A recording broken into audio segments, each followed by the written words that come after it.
Bogus ఓట్లు చేర్పించేది వాళ్ళే, తప్పుడు ఫిర్యాదులు చేసేది వాళ్ళే, గంపగుత్తగా తప్పుడు ఓట్లు చేర్పించేది వాళ్ళే, నకిలీలపై ఫిర్యాదు చేసేది కూడా వాళ్ళే. ఎన్నికల్లో నేరుగా సీఎం వైఎస్ జగన్ను ఎదుర్కోలేక టీడీపీ చేస్తున్న కుట్రలివి.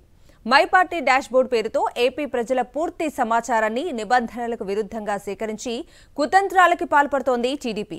గత ఎన్నికల సమయంలో క్లీన్ స్వీప్ చేసిన 4 ఉమ్మడి జిల్లాలపై టార్గెట్ చేసి అడ్డంగా టీడీపీ దొరికిపోయింది. ఆధారాలతో సహా టీడీపీ కుట్రలను వైఎస్ఆర్సీపీ బట్టబయలు చేయటమే కాదు, కేంద్ర ఎన్నికల బృందానికి ఫిర్యాదు చేశారు. కుట్రలు, కుతంత్రాలు, కుయుక్తులు ఇవే చంద్రబాబు ఎన్నికల అస్త్రాలు. 14 ఏళ్లు ముఖ్యమంత్రిగా పనిచేసినా ఏ రోజు తన మార్క్ అభివృద్ధిని చెప్పలేరు, ఒక్క పథకం పేరు ఉచ్చరించలేరు. ఎందుకంటే ఆయన 3 సార్లు సీఎంగా చేసినా కూడా ప్రజలకు ఉపయోగపడే, చరిత్రలో నిలిచిపోయే పథకాలేమీ ప్రవేశపెట్టలేదు కాబట్టి. 40 ఏళ్ల ఇండస్ట్రీ అని చెప్పుకునే చంద్రబాబు మరోసారి కుట్రలు, కుతంత్రాలతో ఎన్నికల బరిలోకి దిగుతున్నారు. 2019 కంటే ఘోరంగా ఓటమి తప్పదని భావించే చంద్రబాబు దొడ్డిదారిన కుతంత్రాలకు పాల్పడుతూ ఓటర్ల జాబితాలో అక్రమాలకి పాల్పడుతున్నారు. అందులో భాగంగా టీడీపీలోనే ప్రత్యేకంగా ఒక వింగ్ని ఏర్పాటు చేసి తప్పుడు ఓట్లు నమోదు చేయించడం, డూప్లికేట్ ఓట్లని చేర్పించడం, తెలంగాణలో ఎన్నికలు ముగిసినందున అక్కడి టీడీపీ సానుభూతిపరుల ఓట్లను ఏపీలో చేర్పించడమే లక్ష్యంగా పనిచేస్తున్నారు. ఇదంతా ఒక ఎత్తైతే మరోవైపు తప్పుడు పనులు చేస్తూ బోగస్ ఓట్లను చేర్పిస్తున్న టీడీపీనే తిరిగి ప్రభుత్వంపై బురద జల్లుతూ అధికార పార్టీ నేతలే బోగస్ ఓట్లు చేర్పిస్తున్నారంటూ తప్పుడు ఫిర్యాదులు చేస్తున్నారు.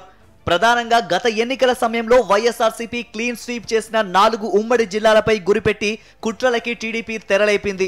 కర్నూలు, వైఎస్ఆర్ కడప, నెల్లూరు, విజయనగరం ఉమ్మడి జిల్లాలపైనే తప్పుడు ఫిర్యాదులు చేయడం ద్వారా లక్షలాది మంది వైఎస్ఆర్సీపీ సానుభూతిపరుల ఓట్లు తొలగించేందుకు టీడీపీ కుట్రలు పన్నింది.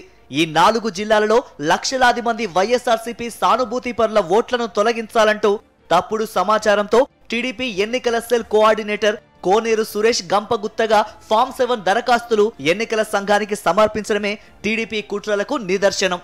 రాష్ట్రంలోని మిగిలిన 9 ఉమ్మడి జిల్లాలతో పోలిస్తే ఈ 4 జిల్లాలలోనే దాదాపు 3 అధికంగా నకిలీ దరఖాస్తులు ఎన్నికల సంఘానికి అందాయి. ఈ ఫిర్యాదులపై స్పందించిన జిల్లా కలెక్టర్లు క్షేత్రస్థాయిలో వీటిపై పరిశీలన జరిపితే దాదాపు 90% బోగసేనని తేలింది. దీంతో టీడీపీ కుట్రలన్నీ బహిర్గతమయ్యాయి.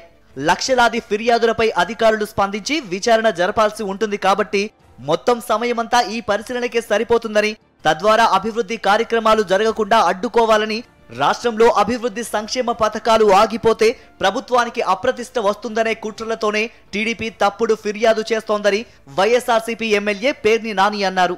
చంద్రబాబు నాయుడు రాష్ట్ర ప్రభుత్వాన్ని, రాష్ట్ర ప్రభుత్వ యంత్రాంగాన్ని అయోమయాన్ని, నిర్వీర్యానికి గురిచేసి ప్రజలకు ఏ పని కాకుండా తద్వారా వైఎస్ఆర్ కాంగ్రెస్ పార్టీ ప్రభుత్వం మీద చెడు అభిప్రాయాన్ని కలిగి చేసేదానికి తప్పుడు ప్రయత్నం చేస్తున్నాడని చెప్పని కూడా వారి దృష్టికి తీసుకెళ్తే వారందరూ కూడా ఆశ్చర్యపోవడం జరిగింది.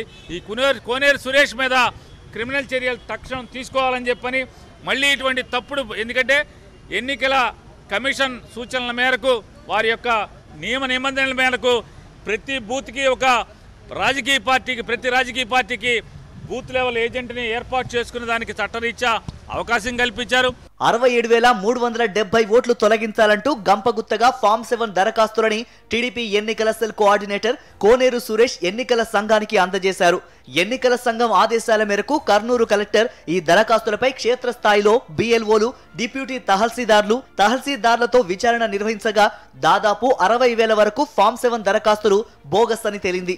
అంటే దాదాపు 90% తప్పుడు ఫామ్ 7 దరఖాస్తులని టీడీపీ సమర్పించినట్లు అర్థమవుతోంది.